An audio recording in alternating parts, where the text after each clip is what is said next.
Westfalia, para ingresar en esta etapa de la globalización de la mano de la cultura y el interés de los argentinos y el sur global. Una emisión del Grupo de Comunicación y Política Exterior del Consejo Argentino para las Relaciones Internacionales, CARI, el primer think tank de la política exterior.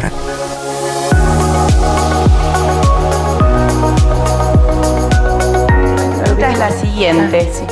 El año pasado, fruto de algunas políticas de la Cámpora en particular, o por lo menos así se identificaba, el gobierno de Piñera tuvo fuertes cruces con el gobierno argentino y hubo de un ámbito empresarial, que fue los intentos de correr al LAN de Aeroparque, un tema político. Quería saber si eso también formó parte de la reunión de la presidenta, si hubo un pedido especial y en qué situación está eso para el Ejecutivo chileno y también para la presidenta de Argentina, qué opina de este aspecto y cómo se ha involucrado la presidenta. Perdón, es la primera noticia que tengo de que la Cámpora preside algún organismo del Estado. ¿Podría identificar a qué organismo del Estado se refiere que preside la Cámpora? No, no es un organismo del Estado, pero en particular militantes de la Cámpora o integrantes del gobierno que se identifican con la Cámpora han participado y también el ministro de Economía de la Argentina. ¿Usted está hablando de qué funcionario está hablando concretamente? Porque no lo puede identificar. Señor Recalde, por ejemplo. Ah, es el presidente de Aerolíneas Argentinas, dice usted. Ah, bueno, hubiera empezado preguntando por el presidente de Aerolíneas Argentinas. La pregunta es la siguiente, para las dos ahí estamos de vuelta. A ver, si empezamos y la hacemos para que la pueda entender. Porque la Cámpora a mí nunca me pidió nada. ¿La entendió la pregunta la presidenta Bachelet? No la entendió porque no conoce ni qué es la Cámpora, seguramente. Así que, ¿por qué no pregunta bien formulada la pregunta institucionalmente? No entendí, perdón. Claro, usted dice Aerolíneas Argentinas. Mariano Recalde es presidente de Aerolíneas Argentinas. Ahí arrancó bien. Pregunte cómo es el tema. La escucho atentamente. ¿Qué opina la presidenta de Chile, Michelle Bachelet? No, perdón, me estaba preguntando a mí. No, primero le pregunté a la presidenta de Chile, pero también le voy a preguntar a usted, presidenta. A ambas, como dije al principio, les pregunto si hubo algún pedido de la presidenta de Chile por la situación de LAN, que en particular tuvo algunos problemas, y a la presidenta si ratifica los dichos, a la presidenta de la Argentina, ya que estamos, si ratifica los dichos sobre Piñera, que molestaron bastante, sobre sus acciones en LAN. Mucho tiempo atrás, 2014, relaciones asimétricas, eso era una conferencia de prensa en mayo de 2014, si mal no recuerdo, y el momento de furor de la presidenta. Se podría ver desde muchos puntos de vista, desde el punto de vista de las asimetrías, que los autoritarismos les cuesta mucho en las democracias liberales responder, le pasaba a Chávez, le pasaba a otros personajes también. Pero a mí me sirve para resumir a una de las personas que es fundadoras del Grupo de Comunicación y Política Exterior del Consejo Argentino para las Relaciones Internacionales, que es Natalia Niezki-Giviat. Tiene un currículum extenso, pero este es el valor que quería yo resaltar. Y quizá no sea la mejor palabra en un ámbito neodiplomático.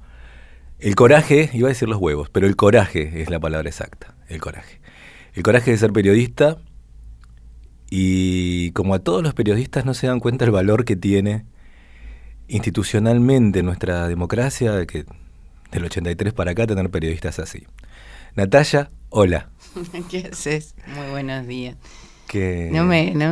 Trato de no volver a ver o escuchar estas situaciones de tensión, pero si las escucho sería más contundente igual. El respeto a la investidura presidencial. Siempre la respeto. Siempre lo tuviste. Un abuso de poder en la respuesta de la presidenta en ese momento. Incluso, bueno, no vamos a describir, se escucha perfectamente. Del 83 para acá, ¿qué hiciste en el periodismo? Y ahora hablamos de periodismo y política exterior. No, desde los 90. Desde los 90, pero el 83 que estabas en el secundario. Sí. Bueno, terminando. Contanos. A ver. Sí. No, ¿qué terminando? Estaba en el secundario empezando. Empezando el secundario, bueno, pero la democracia ya era importante para... Ya me olvidé.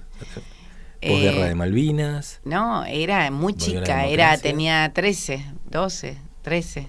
¿Y dónde Me acuerdo. estabas? ¿En qué lugar del...? Nos llevaron a Trelew porque mi mamá tuvo un episodio con la dictadura de desaparición breve y mi mamá vive, mi papá era ingeniero y trabajaba en el interior por una situación política. Habían decidido en mi hogar que mi papá iba al interior y se alejaba un poco de la capital y venía una vez por mes.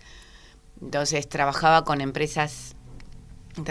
una empresa española que hacían casas, viviendas en Santiago del Estero, en el sur, en Santa Cruz, en Puerto Deseado concretamente. Y después había trabajo en Trelew. Y como mi mamá había tenido ese episodio, yo estaba preparando la entrada al Buenos Aires y tuvimos un susto y no pudimos, como que se nos aconsejó que no entrara a ese colegio. Nos fuimos A Trelew. al sur y mi papá también había estado en Comodoro Rivadavia y nos fuimos a Trelew. Y la guerra de Malvinas nos agarró ahí, porque de hecho, además de las colectas y esas de seguridad que se organizaban para los soldados, y me acuerdo en el gimnasio de Trelew recibir a los soldados que venían las fuerzas de seguridad y las fuerzas armadas, toda una mezcolanza, por eso hablaba de seguridad. Y también los apagones, había simulacros de bombardeos. De bombardeos y demás. Todo eso, mira, me agarrás sorpresivamente con este tema que me haces hacer memoria. Y esos 2 años estuvimos ahí. Después, en el 83, vinimos para acá y ahí conocí a la prima del Agustín Ulanovsky, que hace las Agustín columnas. Ulanovsky, Julieta Ulanovsky, a Carlos Ulanovsky. Pero de casualidad, porque ella venía como Argenmex, exiliada de México. En México venía a Buenos Aires con la apertura democrática, y yo desde el sur, ese exilio interior, provincial, recluimos o recalamos, recaímos las dos en el mismo colegio, que era un colegio medio que atendía gente que o era echada de colegios importantes. ¿Qué era, el Sarmiento? ¿Cuál era? No, el liceo de señorita José Figueroa Alcorta, en Santa Fe y Anchorena. Sí. Y venían las echadas de colegios importantes privados, o las que venían así del exterior, o nos recibían a las señoritas en problemas. Había un viejo manual de la CBS que decía que los mejores periodistas, en ese caso hablaba de televisión, pero se puede aplicar para todos, no eran los mejores alumnos en el secundario, ¿no? No, yo era re buena alumna. ¿Eras re buena alumna? Bueno, ¿sabes por qué? Porque hice un super curso de preparación para el Buenos Aires. Eso que eso me generó que en el examen de ingreso que te tomaban en el bachillerato de Trelew saqué como el segundo puesto, primer puesto, ya ni me acuerdo porque soy austera con esos temas. Y mis padres me obligaban a estudiar tantas horas como se trabaja. O sea, yo no trabajaba, qué bueno eso. Y me obligaban a estudiar, pero rock and rolleaba también.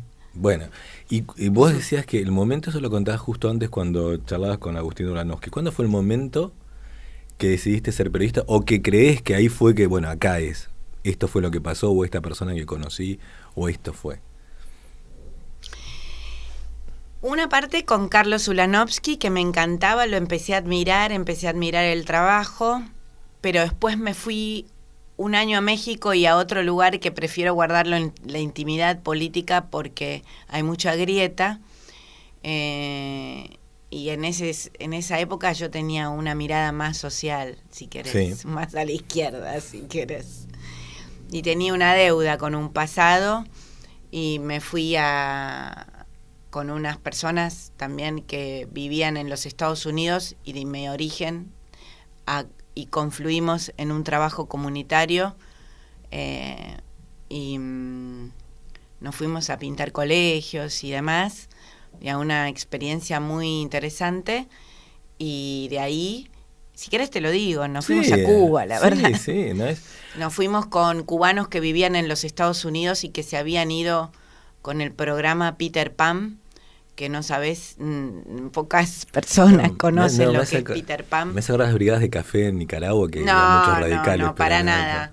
Peter Pan fue un programa cuando el comunismo empieza a crecer en Cuba en los 60, los padres muy temerosos de que sus hijos fueran convertidos al comunismo y tomados por eso. Post-macartismo sería toda esa época. No, en los 60 con el triunfo de la revolución, post-McCarthy, sí. No. Mucho después, básicamente con la revolución cubana. Muchos de los hijos, algunos hijos de cubanos fueron enviados sin sus padres a los Estados Unidos en fletes casi aéreos y sin sus padres, y quedaron apartados. Te recomiendo una gran nota del New York Times que se llama Operación Peter Pan. Y esos niños perdieron... A ver, entendí bien. ¿Iban a Cuba los chicos solos? Sí. Sus padres enviaban a los hijos en pánico por la llegada del comunismo a Cuba, por la revolución. Sí. Muchos aviones eran fletados y se iban, y hubo una operación de envío de niños solos de sus padres para una reunión posterior familiar, y en algunos casos no hubo reunión familiar, esos chicos se criaron en orfanatos y demás. Es una historia muy triste del backstage de la Revolución Cubana, donde esos niños se criaron sin familia y quedaron desvinculados de sus familias en Cuba, y esos niños, con el pasar del tiempo y siendo adultos, quisieron conocer Cuba desde otro lugar y no desde la Cuba anticastrista de Miami. Y esos niños generaron una brigada que se pasaba, la brigada José de Antonio Maceo. Es largo y se puede prestar a confusión.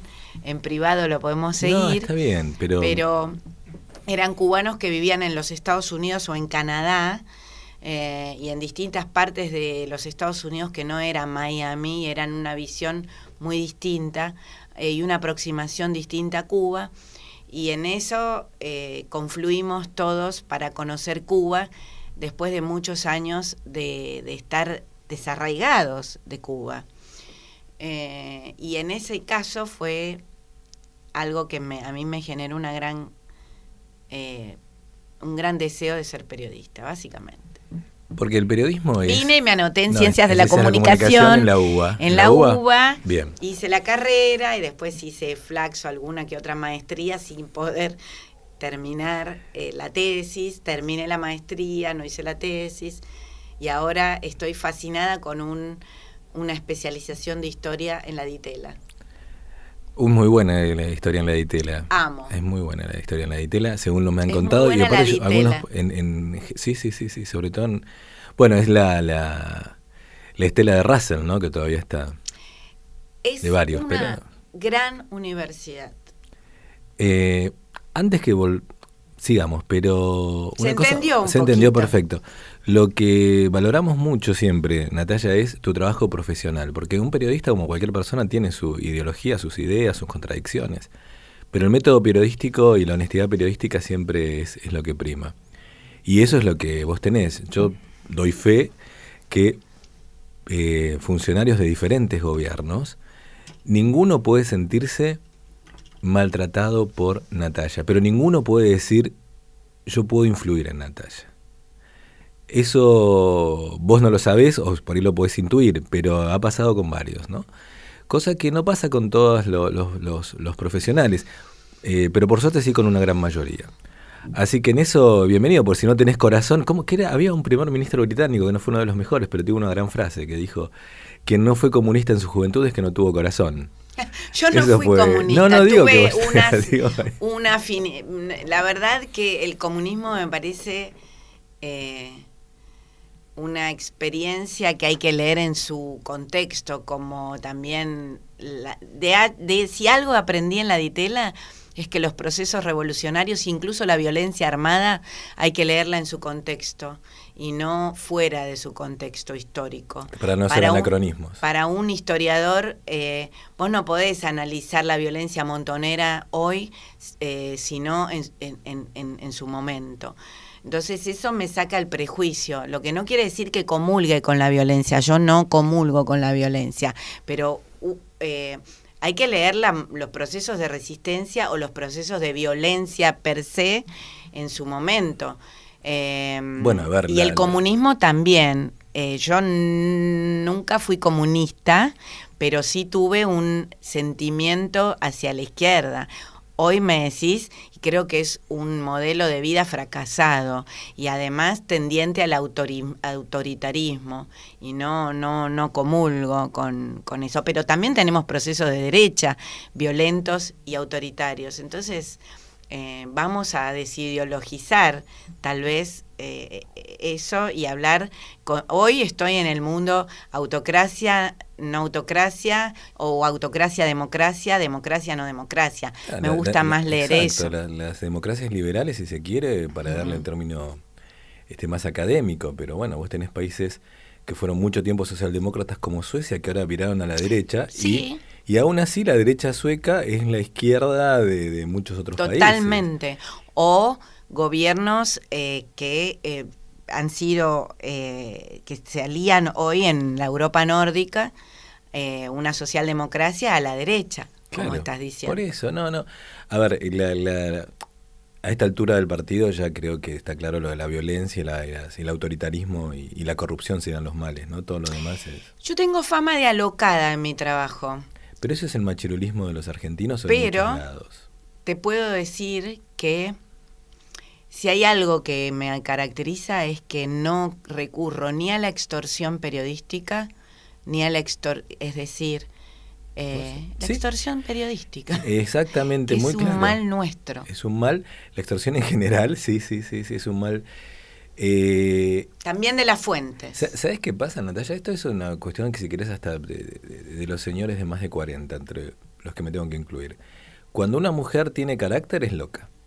Un tipo tiene carácter, un tipo le levanta la voz, tiene carácter. ¿No? En general pasa eso. Es bastante injusto. No te das cuenta. Uno lo puede ver, lo puede entender, pero la verdad que cuesta mucho darse cuenta de eso porque muchas mujeres periodistas te cuentan experiencias que han tenido con las fuentes que, viste, es un país difícil. Muy. Es un país difícil. Cosas que me contaba mi madre que ocurrían en los 60 a ella en otro ámbito cuando vino del interior. Pero vamos a lo que se viene. Sí. ¿Qué crees que viene en política exterior? De los tres, vamos a hablar un poquito de actualidad para situar este podcast que seguramente se va a seguir escuchando. Acaba de ganar las PASO Milei, como ya todos saben, y también en la Argentina quedó segundo la coalición de Cambiemos y tercero quedó el oficialismo.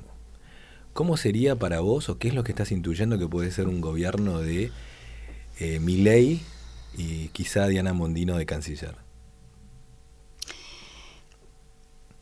Antes que nada, yo te quiero decir que los 3/3 que están compitiendo ahora, los que acabas de nombrar, han obtenido resultados muy cercanos el uno del otro, de menos de 2 puntos, Juntos por el Cambio a Milei, y menos de 2 puntos también Sergio Massa a Patricia Bullrich de Juntos por el Cambio. Es decir, sí, la suma de ellos, de todas esas coaliciones. Sí, ¿no? Sí. Y Milei sí lo sacó solito. Lo sacó. Y al mismo tiempo con un electorado de 35 millones de personas donde el 31% no votó. La abstención es de 11 millones de personas. ¿A dónde voy con esto? Milei ha logrado una gran atracción como lo nuevo y por su disrupción, por lo disruptivo del personaje y por lo que representa también, porque a su vez eso hay que sumar ese descontento que expresa Milei, hay que sumarlo al descontento de Juntos por el Cambio, que es un 58% que rechaza dentro de ese electorado que votó, que rechaza al oficialismo. 58%, 28% de Juntos y 30% de Javier Milei, que podría uno pensar en lo que hace a las fuerzas liberal y de oposición a lo que nos está ofreciendo el kirchnerismo de hace rato, es un punto de encuentro. Es decir, casi un 60% rechaza la propuesta del gobierno y los 20 años de gobierno al día de hoy. ¿A dónde vamos? A mí me gustó mucho como imagen algo que utilizó el gran columnista de La Nación, Jorge Liotti, que me parece uno de los mejores de este país hoy, una persona poco mediática pero con una pluma exquisita, que habló de un panorama al estilo de lo que de Thelma y Luis, de los que votaron por Milei, y en algún punto, o la expresión que se les nota en las redes sociales, o cuando hablan, y el mismo Milei en su oferta, con respeto al candidato, porque esto no es una evaluación del bien o el mal, ese efecto Thelma y Luis de dos mujeres, para quienes no vieron la película, que se lanzan a una aventura, y sobre el final de la película ellas están en un camino donde al final hay helicópteros, policías, patrulleros, su familia, la sociedad, todo en pleno las está esperando para frenarlas, pero ellas lo que hacen es apretar el acelerador, y lo que hay al final es el vacío. ¿Hay agua y pueden flotar y salir nadando en ese auto? No sabemos. Hay un acantilado con un cemento donde se destrozan y se rompen todas, y es claro que van a reventarse. Tal vez también es otra posibilidad. Yo me siento, darte mi opinión, me siento identificada con esa imagen de Jorge Liotti, y también con el hecho de la encrucijada en la que se encuentra la segunda posibilidad de los dos ganadores, Patricia Bullrich. Ella se acuesta siendo Patricia Bullrich y su encrucijada es que se levanta siendo Paloma, o sea, Horacio una Rodríguez resemantización quedó otra vez ¿Cómo en el medio. hacerlo? Sí, y en ese espacio Javier Milei está más cómodo porque todo lo que pasa es eso, y con una habilísima situación mediática y de comunicación. El día que no hay nada que comunicar, su amiga, a quien respeto mucho, Marina Calabró, nos nutre para hablar de todo eso, con que está de novio con la querida por muchos Fátima Flores, que no es más nada menos la imitadora de Cristina Kirchner. Entonces es todo un delirio. Y bueno, ¿y cómo ves una política exterior desde ese contexto de Diana Mondino, si es canciller, supongamos, ojo, el equipo, me gustaría también hablar del equipo de Patricia Bullrich, después hablamos de Pinedo, y de ¿no? Pinedo, y de qué tiene Sergio Massa, porque estamos ante tres candidatos que son los tres capitalistas liberales, amigos de Occidente. Si querés, como hay un amigo, como dice entre comillas un amigo que hablaba de Mansur, amigo de los Estados Unidos y del pueblo judío, es decir, somos occidentales y cristianos. Los tres ofrecen casi lo mismo en ese plano, con matices. Diana Mondino me parece una señora muy elegante, muy formada, muy simpática y abierta al diálogo. Me pareció también, en lo que la escuché en el Club Francés, que hay que ajustar algunas cosas, porque uno no puede referirse a los Estados Unidos como esos yanquis, ni a los chinos como chinitos autocráticos o Chin Chun Wan, que ella dijo así, ¿no? Dijo así. Y porque claro, no son tiempos para hablar así ya. Nunca fueron. Si querés hablamos así en la televisión para ganar votos. Sí. La verdad que las redes sociales hacen que yo estoy viendo candidatos y candidatas a diputadas como sexuales, sensuales, donde eso atrae a la gente y es un tiempo de redes sociales y de grandes títulos televisivos, pero después agárratela, son nuestros principales socios comerciales con Brasil. Parecen las crónicas de Crónicas, justamente cuando en el G20 llegaban los presidentes, ¿no? Que decían, llegó Apu. Milei los otros días lo agarré en un chat de Twitter, decía, un usuario le preguntaba a Javier, ¿y qué opinas de Lula? Es un comunista. Sí, ¿no? Sí. Bueno, las cosas que dijo también de Francisco el Papa, ¿no? Pero está bien, ya están claros los exabruptos. Ojo, y los coloridos. Yo soy súper crítica de cómo el Papa se ha conducido, pero no alineándose eso... y mostrándole cara de enojo a Macri y cara de simpatía a la Cámpora y prestándose para usos, pero nunca me referiría más que en términos hiper respetuosos para el jefe de Estado del Vaticano. Es que las formas son importantes en la vida, en la diplomacia, en la política. Bueno, vos ya quedó el capítulo. Para terminar de Milei, ¿lo ves con influencias del viejo menemismo también en política exterior?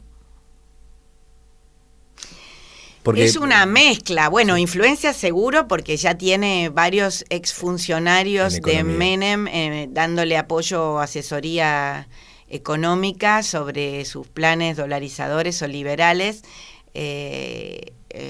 Sí, también tiene ese encanto que tenía Menem de su coqueteo con la farándula, de su Milei cantando Leonardo Fabio, es sublime. Y las patillas también, y los discursos disruptivos. Sí, pero yo lo veo más rockabilly a él, ¿no? Y más identificado, no lo veo ahí tan menemista, yo lo veo identificado con los jóvenes, ahí hace pogo, baila. Bueno, el cosplay, ¿no? Sí, lo veo, tiene de todo, tiene de Chávez también. Así nomás, yo te digo, Hugo Chávez amenazó, le dijo a los científicos venezolanos que los iba a privatizar. Y después cuando él está en la pantalla de televisión diciendo que va a eliminar, cuando expresa elimínense afuera los ministerios, no es más que Chávez diciendo exprópiese.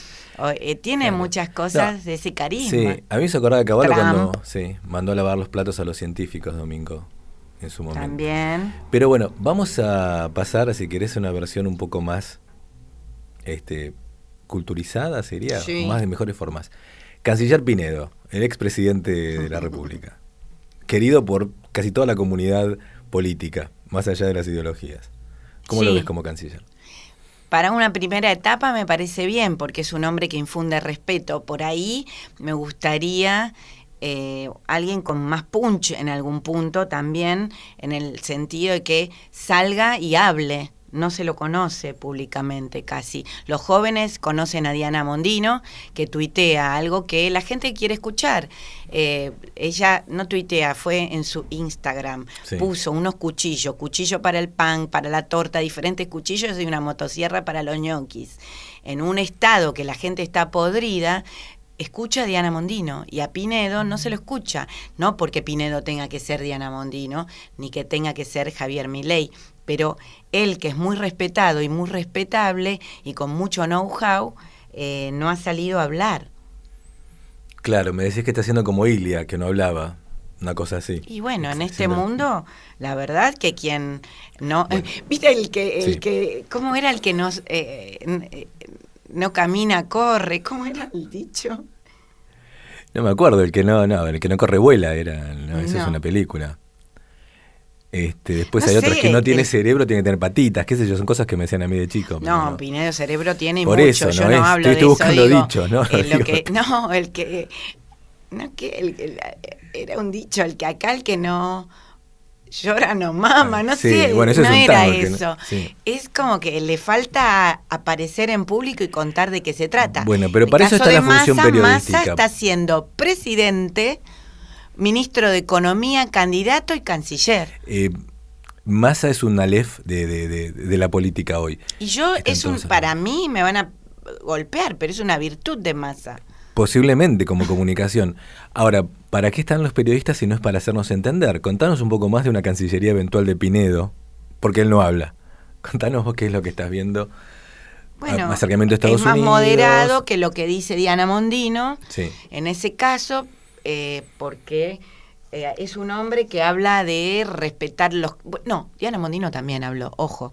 Diana Mondino habló de respetar los compromisos y Con tuvo una China visión y... muy diferente a Milei en eso. No habló de comunistas, habló Porque de... Milei dijo algo así como los chinos no vamos a comer, no vamos a, como No, casi voy a cortar romper relaciones, ¿no? Dijo, Sí. voy a romper las relaciones porque son comunistas.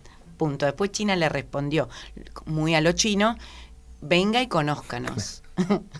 Y Mondino suavizó todas esas Y posiciones. Mondino relativizó todo, claro, Habló de la obviamente. transparencia de los contratos. De contratos, de que los privados van a poder seguir siendo. Pero Pinedo tiene una relación más institucional, lo que no quita que sea un hombre que sea un comunista, como dice Milei. Al contrario, es un hombre que es un crítico de ciertas cuestiones, pero es un institucionalista y es serio. Y Massa también es un hombre amigo de los Estados Unidos y por más que la cámpora Alberto Fernández haya hecho todos esos gestos de abrazo a Maduro y a Cuba, convengamos que Massa ha dicho que es una dictadura, pero también tiene una aproximación más institucional. Estados Unidos tiene enormes relaciones con China. Sí, bueno, parte de su deuda la tienen los chinos, o sea, una cosa es tener principios, otra cosa es ser principista, ¿no? Entonces, ¿no ves muchas diferencias en las eventuales cancillerías? No, entre Juntos por el Cambio y Milei, no. ¿Y Massa qué le ves distinto? ¿Qué sería distinto a lo que hizo Cafiero o lo que está haciendo Cafiero? En la Cancillería, bueno, él no ha dicho quién es su canciller. No. Y pueden ser varios, ¿no? Depende también de que llegue al balotaje, supongo. Insisto, el tema ahí es que Grabois obtuvo nada, 4 puntos. Sí. Entonces, está claro que hay un pronunciamiento por otro enfoque del kirchnerismo también, ¿no? Natalia, vos tenés que irte rápido, pero antes que te vayas, nos escuchan muchos estudiantes de ciencia política, relaciones internacionales. Danos un poco el panorama de qué les serviría fijarse un poco en la comunicación y sobre todo en el periodismo para esas carreras. De tu experiencia trabajando tanto con casi todos los cancilleres de la democracia hasta hoy. Casi todos, porque no te daba la edad en algunos. Yo ni voy a ir contra la corriente, porque es imposible que vaya, sino trato de ver cómo me planto ante el nuevo mundo, en el sentido de que respeto mucho a los jóvenes, insisto nuevamente, por esto vuelvo a Milei porque su figura es atractiva. Para muchos periodistas de otras generaciones, el tema de los perros, que viva con los perros, y esto les parece un horror. A mí me parece que al revés. Pero porque te gustan los perros. A muchos jóvenes a mí también, les gusta el medio ambiente, la naturaleza, y hoy es un mundo muy diverso en materia de género, en materia de deseo, en materia de familias. Se acabó la familia tradicional, entonces eso hay que entender que no cae mal. No es solo porque me gustan los perros, no es así. Ahí está, a eso me lo contestó, no es una crítica hacia vos, pero me lo contestó esa otra generación de periodistas. Es que las familias son múltiples y de muchas maneras, entonces no cae mal que Milei viva con perros, todo lo contrario, cae bien. Entonces, para esos jóvenes que lo votan, hay que escuchar a los jóvenes. Pero también tiene la postura de un macho cis, para usar términos actuales, si querés, con los gritos, con los golpes, con la campera. Es súper autoritario. Y eso tampoco su propuesta. Sí. Por eso digo, es como una contradicción, ¿no? Solamente es una contradicción. También hay que ver el origen familiar y todo lo que cuenta Milei de su casa, para ver los desafíos que tiene él en colocarse como un profesional si va a ser presidente. No, eso está bien. Y ataca como Trump, y ataca como Bolsonaro. Pero su juventud y su electorado no parecieran estar enojados con eso. No les importa, tal vez. Hay que leer eso. Yo creo que si vos me decís cuál es mi posición, yo creo que hay que seguir trabajando para ser más profundos y que las redes no nos destrocen, porque si bien son súper geniales y útiles, no está ahí la vida. La vida es otra cosa, y ser presidente es otra cosa. Vos no vas a ir a Xi Jinping y a pedirle que nos compren soja o a pedir que nos agreguen valor agregado a nuestros productos con un tuit de no rompo relaciones con los comunistas, ¿entendés? Me parece que la vida es más profunda y un Estado se hace con algo más profundo, con historia y con pasado y con futuro. Ahí se equivocó el macrismo y Marcos Peña también, ¿no? O sea, ¿estamos optimistas? ¿No estamos optimistas? ¿Mejor esperar para decidir si uno es optimista? ¿Cómo estás vos? ¿Cómo ves vos? ¿Qué nos dirías a todos nosotros antes de terminar? Yo estoy sufriendo porque lo que vemos es muy negativo. Si vemos la Argentina de los saqueos, la Argentina de que todavía le falta sufrir, la Argentina de que tiene que hacer más ajuste. ¿Qué más ajuste? Que es tremendo. ¿Cuántos pobres más soportamos de cara al futuro de jóvenes que no solo no estudian, trabajan uberizados o cartoneando o viven en la calle, y jóvenes que ya no pueden no saben ni hablar español? Vos los ves en la calle, no pueden ni expresarse porque no están escolarizados, jóvenes, niños así, que cuando te piden no los entendés porque no hablan español. No hablan español porque no están aprendiendo a hablar bien. Eso es un desastre. Pero yo tengo que ser optimista y espero al futuro. Entonces, ¿qué expresa las elecciones? ¿Bronca o esperanza? Veremos. Esto como está hay que cambiarlo. La comunicación sirve, creo que era Jürgen Habermas que decía en la teoría de la acción comunicativa, vos que estudiaste en Cero por ahí lo recordás mejor, pero el proceso de cambio que tiene la comunicación en las sociedades, ¿no? De aquella Natalia que seguía al otro Ulanowski, no al nuestro, hasta la de hoy. ¿Qué mensaje le dirías a las Natallas de hoy, de aquel entonces hoy? Que sigan estudiando, que se fijen en que hay que concentrarse más, terminar las cosas que se empiezan, pelear mucho por los objetivos y ser buena gente y ético. Ser vivo igual. Uh-huh.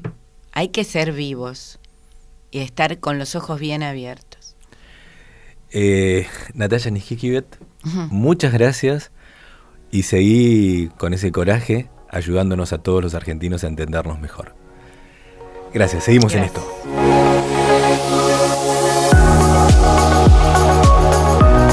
Westfalia, una emisión del Grupo de Comunicación y Política Exterior del Consejo Argentino para las Relaciones Internacionales, CARI, el primer think tank de la política exterior. Ahora, Derechos Humanos Ya, con Agustín Ulanowski.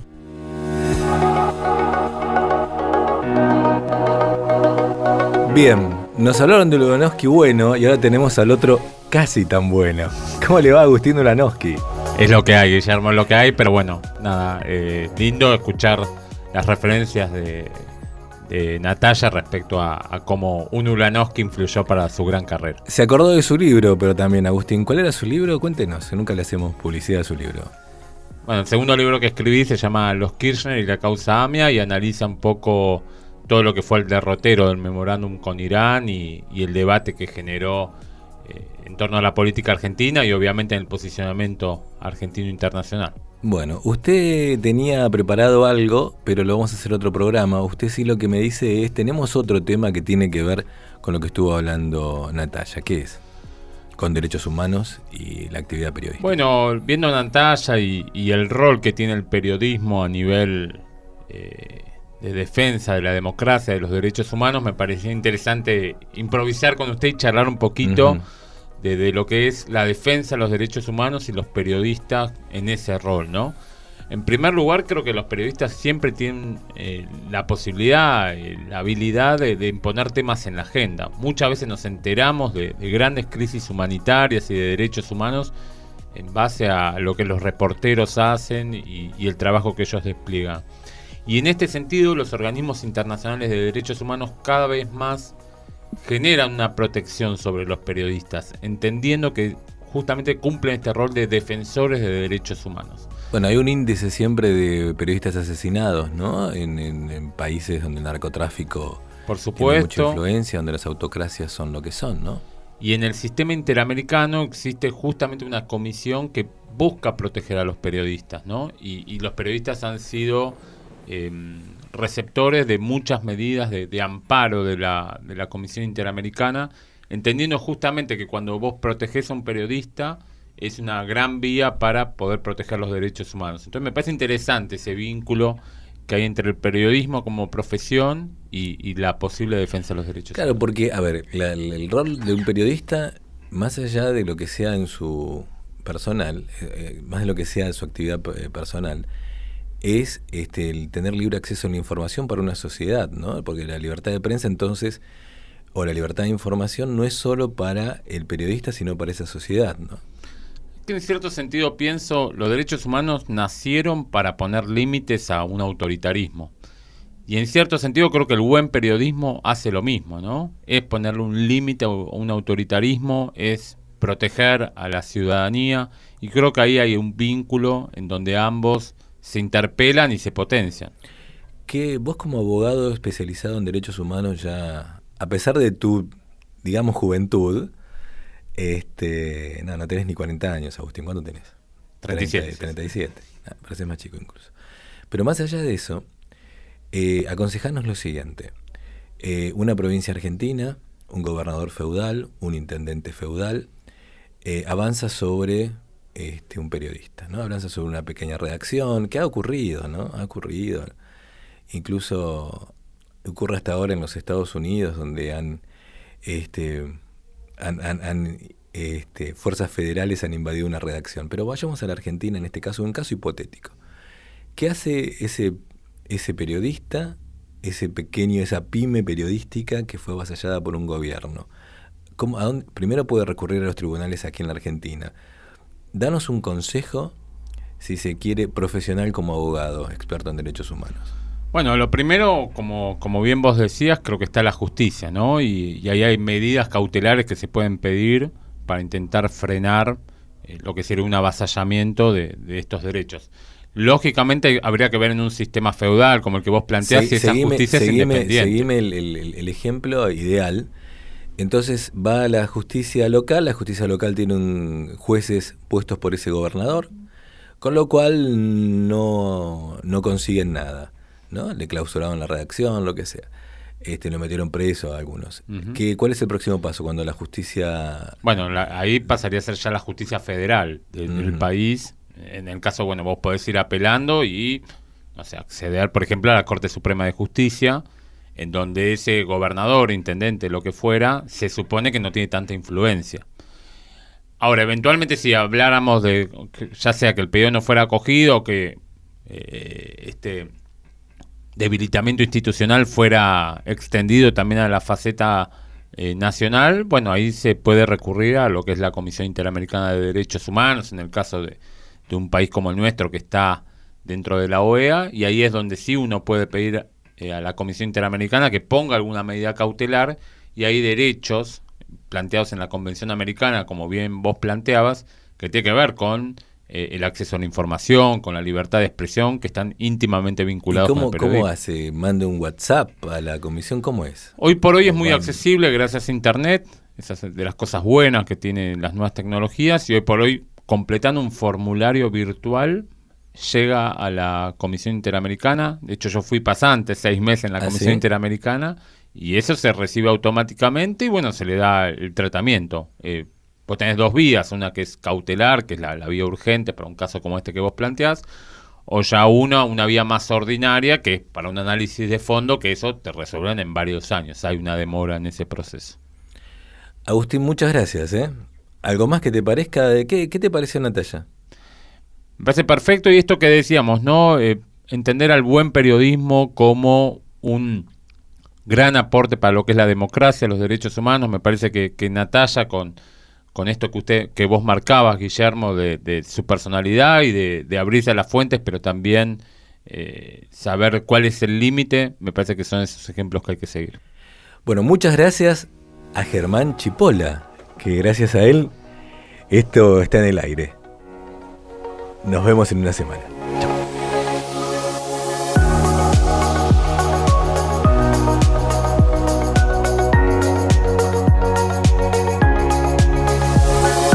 Gracias por quedarte hasta el final. Los esperamos en las diversas plataformas de podcast y en las redes del Consejo Argentino para las Relaciones Internacionales. Las podés encontrar en www.cari.org.ar.